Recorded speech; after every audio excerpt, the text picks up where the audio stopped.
nagomba muri kano kanya bampaye akanya nagomba ndagakoreshe neza nkabakora sinateye mwe murakazi ko mwakakiriye muguwe nabi ni kubera hagurukere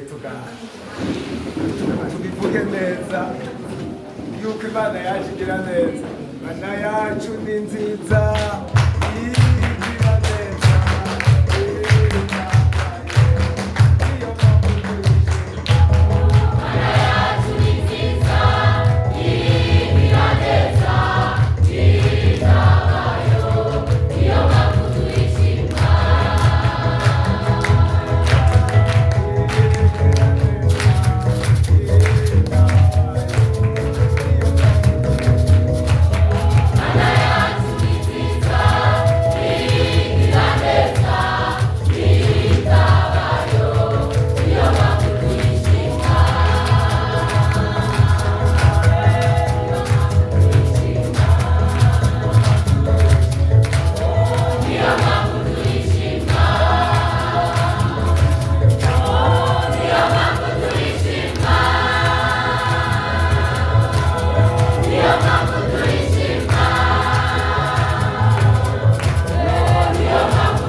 Turashimiye Yesu.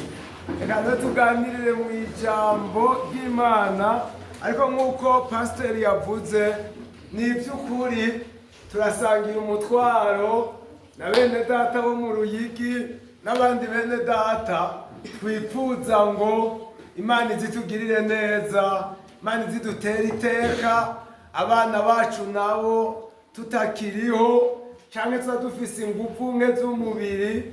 Bugiye ibintu mwaduhaye turakora, hazogira igihe tukiriho tutazoba tukibishobora. Haragera igihe niyo kora sinteye bikanga, imigozi isohora ijwi ikananirwa, ngatera ikora sirigeze hagati nkaca mbanza ngakorora. Iyo myaka irabaho, ugasanga natanguye phrase igeze hagati nkaca ndayibagira. Baravuze umutama ngo bahora bumva ahamagara umudame wiwe ngo mayihani bakagira rero ngo nigishika cisha afite uwo mutamakazi wiwe. Abayoboke basanga utama ati muta twagomba utubwire ibanga ryatumye ushika muri iyi myaka ukimwita hani. Hanyuma yacabwira abamubaje ati ngwana ndakubwira tumva atari gahunda ribagiye izina ry'umuntu.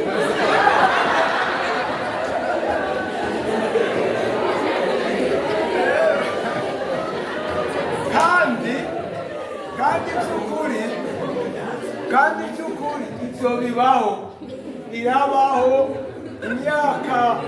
Hari imyaka iremera umuntu ugasanga ibyo wibuka kera uravyibagiye bikaguherana mu bwonko, ubwonko bukaruha. Rero turifuza ngo Imana izitugirire neza. Twamye turayaga n'abankadrere b'iwacu ca tuvugana duti iyankadrema tutayikoze neza tuzopfa tubabaye, kubera yuko hazobaho imyaka dukuze tubone abo tutakoreye ibyo bategerezwa kubakorera bariko baronona ibyo twubatse, tuce tubabara cyane. Rero turafise inyungu yo kubikora kugira ngo nige tuzoba tukiriho tuzonezerwe no kubona kugira neza kw'Imana muri mwebwe. Imana ibahezagire. Amen. Rero akahise k'ishengero katwereka yuko kuva Yesu aduze mu ijuru ishengero ryaragize ibihe bitatu bikomeye ryaciyemwo, n'ikindi kigira kane cyagiye kuyajuta mu nyuma. Ibihe bitatu bikomeye ryaciyemwo harabaye ibinjana vya mbere bine. Ibinjana vya mbere bine vyabaye ibiringo ishengero ryari rikomeye cyane. Ryari rya shengero ryatangura ku munsi wa Pentekote buzuye mpwemu yera. Murabona bijya bintu byo byakozwe n'intumwa. Ryari shengero rikomeye, ryari shengero ridatinya, ryari shengero ririnda ku buryo ritatinya n'urupfu. Kimwe mu nkomezi zaryo nuko ritatinya kuzira ivyo ryizera. Mbere hari umwanditsi umwe yitwa Ketman Jordan mu gitabo yanditse cyitwa Breget de l'Église, yavuze ngo harabayo n'ikiringo abakristo byabanezera gupfa bazira Yesu, ku buryo umukristo yumvise abandi bapfuye bazira Yesu byaramutera igishika, byaramutera umunoho no murawumva, byaramutera umunoho ati abandi bo Imana yabagiriye ubuntu barapfuye bazira Yesu, ku buryo ngo hageze igihe ku mwamperere umwe sinibuka uwo ari we, ngo bakishora nko ku biro bya komine cyangwa bya provinsi ndinganizo z'ubu, bakagenda bati naje narinje kuvuga ko ndi umukiristo, kugira ngo barabe ko arisho bomugira nawe, hanyuma tegwa iryo teka ryo gupfa nzira Yesu. Byari ibihe bigoye kugira ngo bashobore gukorana basenga. Bagenda mu mva zikomeye icyo gihe bita katakombe, akaba ariyo baja bagakoranirayo bagasengerayo bagafata sambura nk'abagiye guhamba, bakaca bakoranirayo bafite ibimenyetso bagenda bahana. Icyo kiringo rero cyagiye gusozerwa n'umuzo w'umwami yitwa Constantin le Grand. Uwo mwami w'Abaroma ashita cavuga ati byo guhama ishengero biraheze. Ishengero cyaginjira mu kiringo kirekire, cyatanguye mu kinjana cya 4 gushika mu kinjana cya 16. Cyabaye igihe kirekire muri Sweden bacita Moyen Âge, kandi kirahura hafi na Moyen Âge classique naho bitandukanye gato y'amatariki. Hama rero ico kiringo naco cyabaye igihe kibi ku ishengero ry'Imana. Cyabaye igihe ishengero itangura gusuzugura iby'imwemu. Cyabaye igihe abantu bashira imbere ubwenge. Abanditse bavuze kuri ico gihe, bavuze ngo ishengero ry'ico gihe ryari rifise ibintu bitatu bikomeye ryirata. Ryari rifise le pouvoir, ryari rifise ububasha. Abami bose bo mw'isi barahinda agashize imbere y'ishengero. Mu gihe mbere abami bashobora kumalitereta ishengero, iryo shengero ry'ico gihe niyo ryamalitereta n'abami. Ryari rifise pouvoir, ryarashobora no kwica abantu, bakica abantu bose banyuranije naryo. Ryashesha amaraso menshi uko ryari rifise pouvoir. Ikindi kintu cya kabiri ryari rifise avoir, ni ukuvuga ko ryari rifise amafaranga menshi. Icyo gihe abantu bari barongoye ishengero icyo gihe baba ari abantu batunze cyane. Icya gatatu bari bafise savoir, bari bazi ubwenge, bari abantu bize bakomeye, bize filozofi ariko batagira mpwemu yera. N'ivy'Imana rero babisobanurisha ubwenge. Iryo shengero ryari ryarubatse amazu akomeye cyane rwose, akomeye. Uwundi mukozi w'Imana arivuga ko arigerageza rya shengero duhejeje mwumvise ko ryaba mu mva, ryakunda kunyegera mu mva, ariyo ryinyegeze iyo bagiye gukorana, iryo bita l'Église des Catacombes. Yavuze ngo l'Église des Catacombes était plus puissante que l'Église des cathédrales.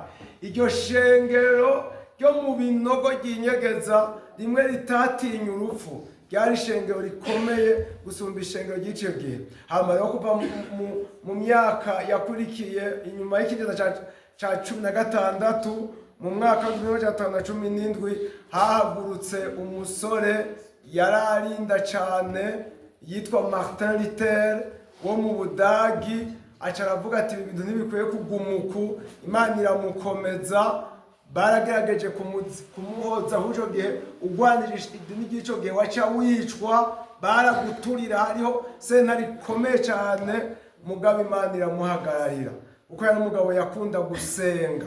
Bavuga ko yakunda gusenga cyane gose, ibihe byinshi aba yisonzesheje ari imbere y'Imana. Abantu benshi bize Ritere bamuzi gusa nk'umuntu yavuze ibintu byinshi byiza vya teoloji vy'ukwizera kwacu, ariko burya Ritere ntibamuzi nk'umuntu asenga.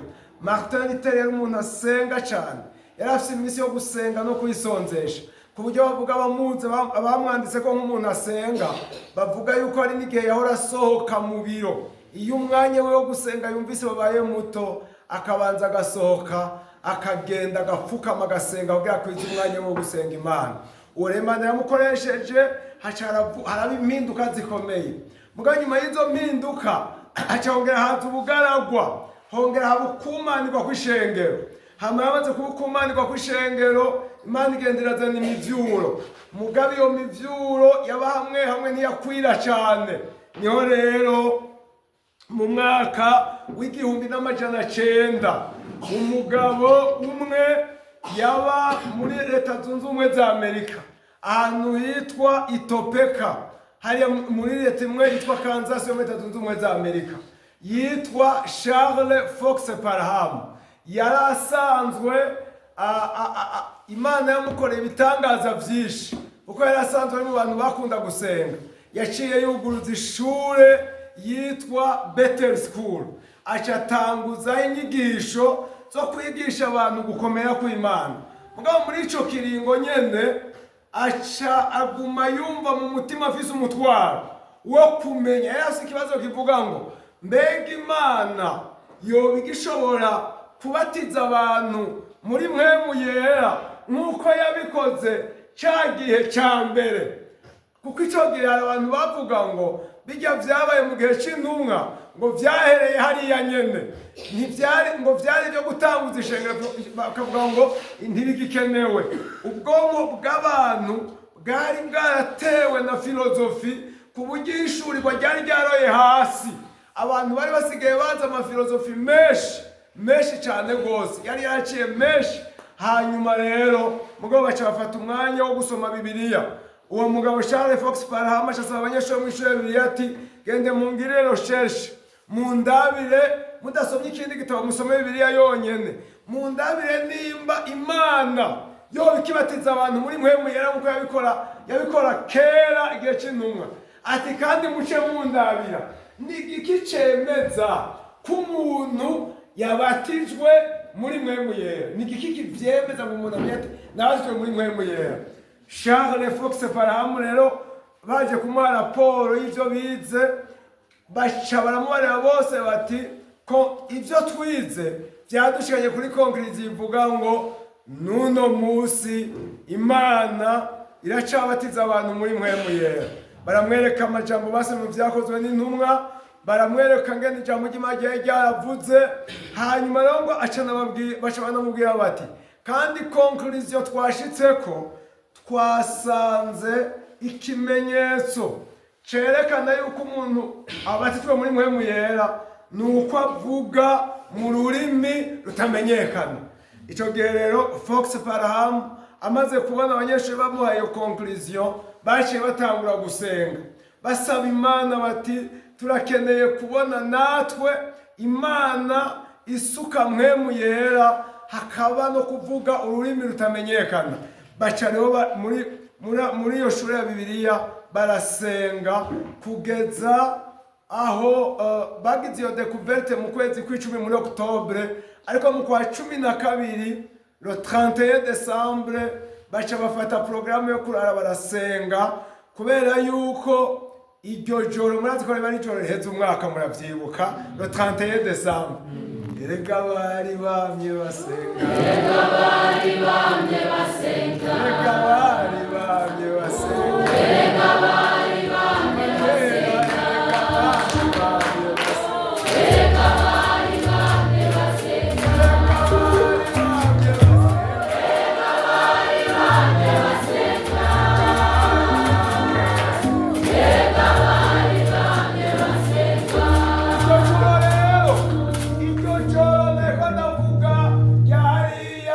baratopeka, bariko barasenga, baca baravugana bati iri joro nituryama ntiturya, tugomba dusenga Imana, ko twabonye yuko Imana ikibatiza igisuka mpwemu yera, abantu bakavuga mu ndimi zitamenyekana nk'ikimenyetso, tuba dusenge turabe ko biba rero. Baca bafata porogaramu iryo joro, baca barara barasenga. Mu masaha akuze y'ijoro, umukobwa umwe yitwa Agnes Onzman, muri ayo masaha yo mw'ijoro aca yumva akeneye ko bamusengera murambise ku ibiganza ngo yuzure mpwemu yera. Hanyuma rero aca bisaba umukozi w'Imana, uwabivuze umwe yavuze ngo umukozi w'Imana abanza kwezita kumushira ku ibiganza, mugabo baca baramwinginga. Agnes Onzman aca guma mwinginga, mu nyuma yo baramusengera. Uyo mukobwa aca atangura kuzura mpwemu yera, tangura kuvuga mu rurimi rutamenyekana. Inyuma yaho rero baca batera buzura mpwemu yera, n'abandi baruzuzwa, na Charles Parham baruzuzwa, n'abo banyeshure baruzuzwa. Uwo muriro uca utangura kwaka. Ariko inyuma yaho Charles Parham yaciye abandanya agenda yigisha ivy'uwo muzo wa mpwemu yera. Hageze igihe rero ariko aravyigisha, kuko Charles Parham yari umuzungu, acahura n'umugabo n'umuhungu umwe w'umusore yitwa Joseph Seymour. Aca bahuye na Parham, ico gihe hari itegeko yuko abazungu n'abirabure badasengera hamwe. Natwe turi abazungu, umwirabure yahagarara ngaho hanze, ntiyemererwa kwinjira mu bazungu. Uyu rero Seymour yari umwirabure, acaraza yumva inyigisho za Parham ziriko ziramukora ku mutima, ariko asanga ntiyemerewe kwinjira hagati mu bazungu. Baca baramwemerera ati uzohore wumviriza muri koridoro, uhagare ngaho wumvirize ngaho hanze. Agaca ahagarara ngaho, mugabo inyuma yaho haca haragera igihe baca baraza, acaronka umuntu amutumira, aca agenda i Los Angeles. Ashitse i Los Angeles niho abantu benshi bazi mu kahise ka Pentecote. Aca aragenda i Los Angeles, ashitseyo aca atangura kugira umutwaro munini ngo Imana ivyo yumvise kwa Parham Imana ibisuke. Aca atangura gusenga, bavuga ngo hagerageje akamara nk'amasaha 7 ariko arasenga ngo Imana isuke mpwemu yera. Nagira ndibutse ibi bintu mpaye ndavuga. Joseph Seymour yari umusore, ntiyari umutama. Muvyumve neza ko atari umusore, atari umutama, yari umusore. Ndabibutse n'indi nkuru mwirengagiza. N'umucunguzi wacu Yesu yaducunguye ari umusore.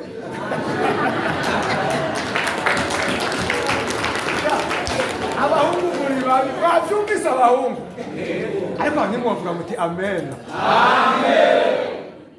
Nico gituma nta muntu akwiye kubagayira ubusore, nta muntu akwiye kubagayira ubusore. Muri ino minsi turi muri kontekste yuko umenga abakozi b'Imana bakomeye babara batama, babara abantu bakuze, kandi ivyo nivyo niko vyubatse.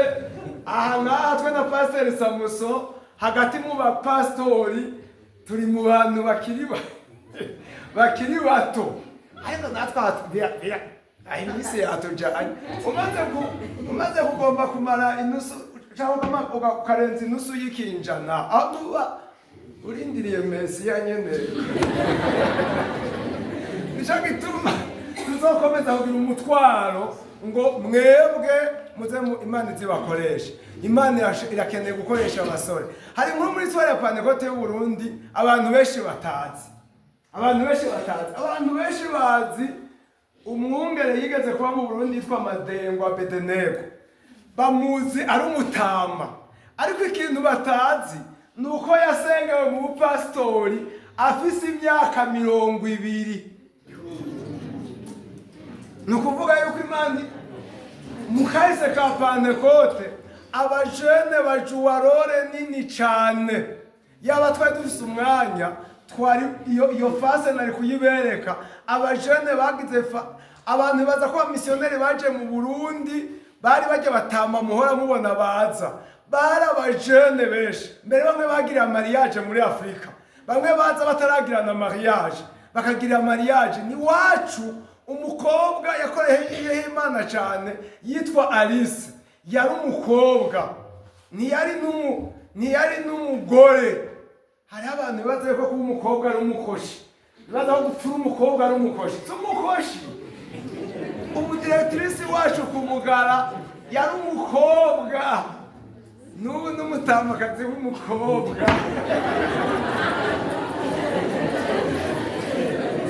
Nicyo gituma mudakwiye gusara ngo ntimufise abahungu babayagisha. Birashoboka ukarinda. Reka ngezeho gasinzitanze bamwe. Imana ibahezagire.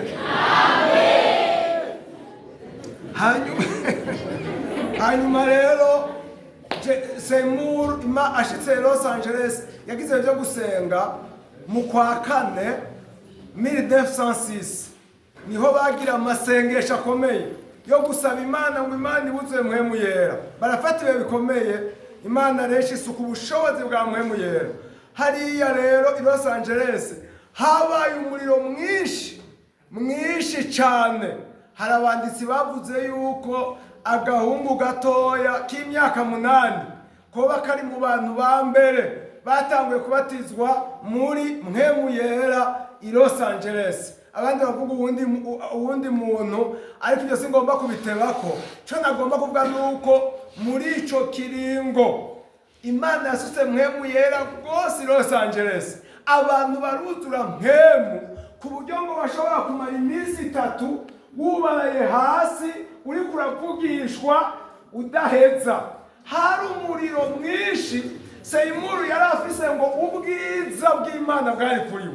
Haragereye ubwiza bw'Imana ukabatera ubwoba, bigasaba yuko yifuka ashira n'akantu kamufuka kugira ngo ubwiza buri kuri we abantu ntibava bamerera nabi. Yari ubwiza bw'Imana bwasaba n'akantu k'akabuwate yaza arifuka ngaha, cyangwa no bagasanga yunamitse amaso gutya kubera ko ubwiza bw'Imana bwinshi cyane. Kandi naho yari uko, mwumve yuko sosiyete yaramurenganije, yari umwirabura atemerewe kuja ahantu hari abazungu. Ariko mwebwe amaze kumanuka ico gihe Los Angeles, abazungu n'abirabure barahuriye hamwe bakaza gusenga. Baca rero batora, baca barava aho bari, kubera aho bari baronse bakoranira harabaye ubushobozi bwinshi. Ubushobozi bwashobora gutuma abantu bariko baragenda mu nzira nk'imiduga bakiri nk'iyo hirya igahagarara kubera ubushobozi bw'Imana. Abantu bagahagarara kugeza aho igipolisi gisaba ati ibi bintu rero ni muvyigizeyo murabe yo muci yo hirya urabona birateye ambute yaje. Bandishimwe. Amen. Turasenze mu izina rya Yesu. Amen. Nitongere bigaruke biteze ambute yaje. Amen. Abaciza muvuga muti amen. Amen.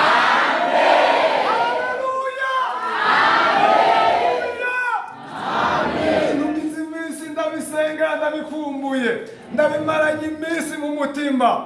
Turakeneye kuzobona ibintu by'amanyanga biva mu ishengero, ibintu by'amafyeri, abantu bakizwa mu mafyeri. Ugasanga umuntu yarakakaraye, ugasanga umuntu ko amashuri aduga ni ko azima. Turabivumye mu izina rya Yesu. Turakeneye kuba abapantekote buzuye mpwemu yera. Imana ibahezagire. Imana ibahezagire. Igihe cyararenze, icyo gihe baca barideplasa. Abantu bari hari ubushobozi bukomeye kw'iryo barabahere ko ryitwa Bonnie Bray. Hari ubushobozi bunini cyane rwose. Baca barideplasa babibasabye, baca baja ku yindi nzu, ku rindi barabara ryitwa Azusa. Niryo rizwi cyane Azusa. Iryo barabara ryitwa Azusa ku nimero yaryo 312 niho baciye baja rero hari urusengero. Abantu hari ubushobozi bwinshi. Seymour bavuga yuko winjiye yakubaza ati mbega wowe umaze kwakira Yesu wowe n'umukiza wawe tego urabatswe muri mwemu yera ari oya iyo rusengero barimo rwari muri etaje yasha kurungika mu nzu yo hejuru ati genda rero wewe iyo mu nzu yo hejuru uze kurindirirayo mwemu yera literalema bakurika mu nzu yo hejuru kumwe kwa mbere nyene ukaca uduga mu nzu yo hejuru hari ubushobozi bwinshi bavuga ngo hama huzuye amabekiye y'abantu bakiri indwara benshi hari ubushobozi bwinshi aho i Los Angeles niho hatanguriye iyi tradition mubona dufise yo kutambara amahereni yo kutambara ibintu mu izosi uko ico gihe abantu b'i Los Angeles b'abagore haragera Imana ikabagendera ikababwira ko bategeza gukura amahereni ikababwira ko bategeza gukura ibintu bambara mu izosi bakaca babikura semura akaca biruka bakabidandaza bakaca babikuramo amafaranga baha abamisiyoneri bagiye gutwara ubutumwa bwa Pentecote hirya no hino ico gihe haba umuriro munini ku buryo bw'urwo rusengero Yesu ashimwe amen. None rero hari abantu batanguye gucanganikirwa bakavuga ngo bafete ngo dayere umva ngo warize vraiment Imana yongere tugirire neza. Inyuma yaho rero muri ubwo bushobozi bwinshi nsimbiza kugira ngo nce ntangura ikigwa tugira twige mu kanya gakurikira. Inyuma y'iyo minsi rero murumva ko hari ubushobozi budasanzwe niho rero umugabo umwe wo muri Norvege uwo mugabo wo muri Norvege yaciye aza yitwa Barat acaza rero aje yari umumetodiste acaza afise umutwaro w'urusengero agira yubake muri uwo mwaka nyene wa 1906 ashitse i Los Angeles asanga hari inkuru z'umuriro wa mpemu yera ega ivyo bintu vy'i Los Angeles byari biteye ubwoba kuko haragera igihe ngo urusengero rukaka bakabona riko ruraka k'umuriro abapompiste bakaza kuzimya bashitse bagasanga nta na kimwe cabaye bakaca basubira umuko nyene hari ubushobozi budasanzwe kandi Los Angeles cyari gisagara gikenye ico gihe ariko mpemu yera amaze kuza kahakorera cyane inyuma yaho Los Angeles cyaciye gitera imbere cyane gose uko haciye batoraho ibirombe byinshi by'inzahabu igisagara kiratera imbere nagenda babwira ngo mwemu nadufasha gusa kuvuga mu ndimi zitamenyekana adufasha no gukora ibintu byose byo n'ubugombe bw'Imana iyo mwema hari n'iterambere mu gihugu riraza iyo mwemaje no mu rugo uramenye no kubaka neza iyo mwemaje arakurongora no mwishure akagufasha akakoriyana n'ingene ukora amatepe navyo mwizeye tu murumva ko Yesu yagusanga no muri devoir canke muri tepe akagusanga yo mpemu yera wapi rero niko mwemwe tugira muri Pentecote twibaza yuko mwemu aza kuza kugira tuvuge ngo haleluya amina ikarengaho oya mwema aradusanga no hanze yo mwishure no hanze y'urusengero araja no mwishure mwemu turabana aradusanga aradufasha mu bikorwa byacu bya misi yose araduhishura ubwenge bw'ingene tubaho mu buzima bwacu bwa misi yose Imana ibidushoboze ibyo bintu murabihambije bukebuke abihambije cyane mvuge amen numve amen bahezagire bibabe ko mu izina rya Yesu amen rero ntuze rero Los Angeles yaciye ikomera murazi ko cyabaye igisagara gikomeye cyagize amateka akomeye kugeza ejo bundi ho wa muntu yadukiye agatangura gusuzugura Imana mwarabonye umuriro ngene waciye wadukira Los Angeles niki gisagara nyine mpaye mvuga ikimwumvise mu makuru mu minsi heze ngira hari 2025 mbere mu mwaka uheze aho wa muriro wadukira Los Angeles inyuma y'aba bantu basuzugura Imana bakavuga yuko Imana atacimaze bayihaye ubusa urumva ico ni gisuzugura Imana itihanganiye mwarabonye ibyakuriki naho bafite izindi explication z'ubwenge babiha bijya mw'Imana yabigize kugira ngo yongere yerekane icubahiro cyayo. Inyuma yaho rero ngaruka yajya muri Messe of Sansisi, Barate rero ajeho amenya ayo makuru, yaciye agenda kuraba Seymour, baraganira, yumva nawe yifuza kuzura mpwemu yera, aca aramusengera, aca yuzura mpwemu yera, yuzuye mpwemu yera aca aragenda Oslo muri Norvege, ashitse aca yatsa umuriro, barasenga, bamaze ntidushobora kuzura mpwemu yera tudasenga. Nta muntu azokuzura mpwemu yera afise isengesho y'amarivuga ngo manda umungira sinzire ngo nzigamire ijoro. Ntushobora kuzura mpwemu yera wamusenga ayo masengesho. Amasengesho yo kuvuga ngo ndavyutse ngo ubane nanje, ivyo ntibizotuma wuzura mpwemu. Kugira wuzure mpwemu urabigira umutwaro specifique n'inyota. Hama rero bashitse Oslo, Imana ikora ibikorwa bikomeye, niho abasuwede n'abagende baca bashikaho, barimwo abasuwedwa bazwi bitwa ba Lewis Petrus, bashitse no mu Burundi, nabo buzura mpwemu yera. Stockholm buzura ishengero rya Pentecote riravuka, kandi ryavutse ari umuhari ukomeye cyane rwose, umuriro uraka rwose. Hariya muri Swede umuriro waratse rwose kugeza ya abantu barakizwa, kuko abasuwedwa baranywa inzoga bakaborerwa, bo mu mashengero yaho barakizwa ku buryo ico gihe ngo bari bafise ibintu vy'ubwato. Ubwato murumva ico arico? Ubwato bwabo bwaba bukozwe mu bintu vy'ivyuma. Biragera igihe rero kubera abapantekote buzuye mpwemu yera, nyavyuma baca barizana ku nsengero. Babizanye ku nsengero rero baca barondera abaforugero, baca babikoramwo amakengeri muri Swede. Nyabintu barabakanyamwo inzoga, baca babikoramwo amakengeri. Ayo makengeri baca bamanika ku nsengero, bakaza barayavuza kugira ngo abantu bave mu byo kuborerwa vino irimwo ubuhumbu, ariko buzure mpwemu yera. Nico gituma mu maeglize ya mbere ya Pentecote yabaye mu Burundi, nkari iwacu Gishiha, mu Kayogoro, ku Mugara, i Bujumbura navyo nabonye, mugabo ku Mugara Nyanza nakumenga narayibonye, haba hari amakengeri ari hejuru n'ikiremba. Iyo bagira binjire bakwega umugozi gutya, kakaba gafise akantu kakaca gakubita gutya. Yari tradisiyo yavuye hariya, ico gihe bakora ivyo bintu. Hama ico gihe muri Swede buzura mpwemu yera, bashaka umutuba gutandira tuba muri Afrika. Murabona ko baciye bashikira muri Kongo muri 1921, niho bashika muri Kongo. Abasuwedwa baraguyeho batari bake barahapfira, ariko ntibacitse intege. Baca baruka yindi komvwa yaje ivuga ngo ababi babarira bazokwimbura banezerewe. Baca baraza n'abandi bapfuye turagenda natwe. Mu nyuma rero baca bagira umutwaro w'igihugu cacu, catugirirwa ubuntu natwe.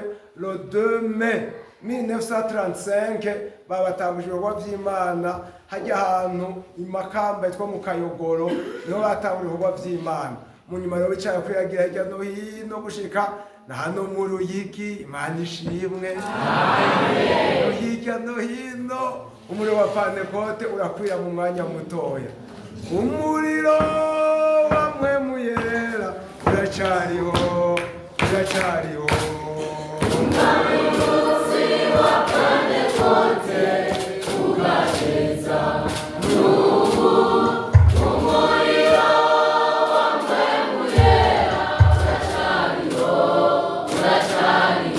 Rero abamisiyoneri bacu bashitse mu Burundi, ico nagira meza ko nje twiga gatoya, baritwararika cane yuko abapantekote buzura mpwemu yera.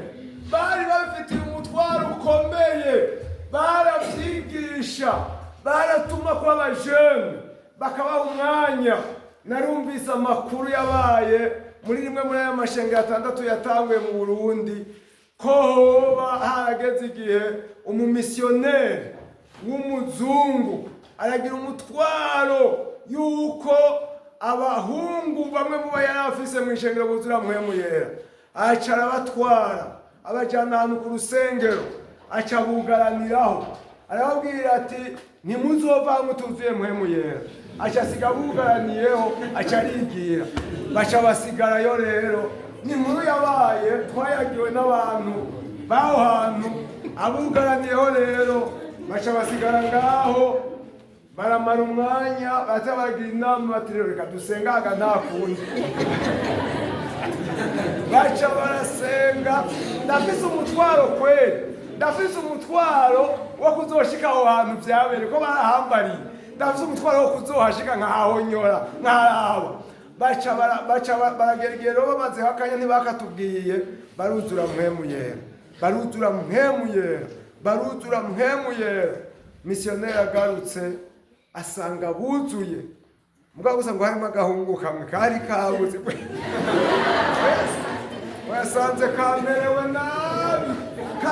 nabi cyane. Urumva n'inzara ngira yarimwo, abandi buzuye mpwemu yawe isondesheje inzara irahera, ariko utaroza urundi inzara ikigutunura rwose gusumba n'ibyo wari witeze.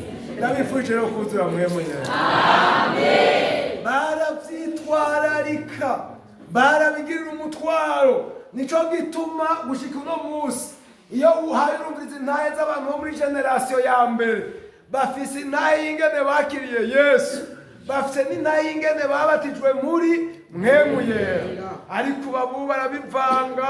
Urabaza umuntu ati dushinga ingene wakijijwe, ngo urumva ngo jewe ngo papa n'umupastori ngo ndavutse nza ndaja mu y'abana, hanyuma nca ndiga igice ndabatizwa, ngo mbatijwe rero ndaja muri korale, ngo baca baramu gukontagita, ngo munyuma nca ndaba umujenama, ngo none ubundi umukozi w'Imana, ngo ndashima Yesu. Muri ivyo bintu byose mwumvisemo agakiza, mwumvisemo mpwemu yera. Ubu rero harimo ibintu byinshi cyane twafekinze atari byo, twisi ibintu atari byo. Hariho n'abandi bibaza ko ari mpwemu yera, nari ugukanguka ukabona umuntu wame nawe nta n'ikintu cyane yakangutse gusa. Hari confusion nini cyane rwose, hari confusion nini cyane rwose. Nabwo kubifuriza kwaruka bande bacu, turabifurije kuzura mpwemu yera. Amen.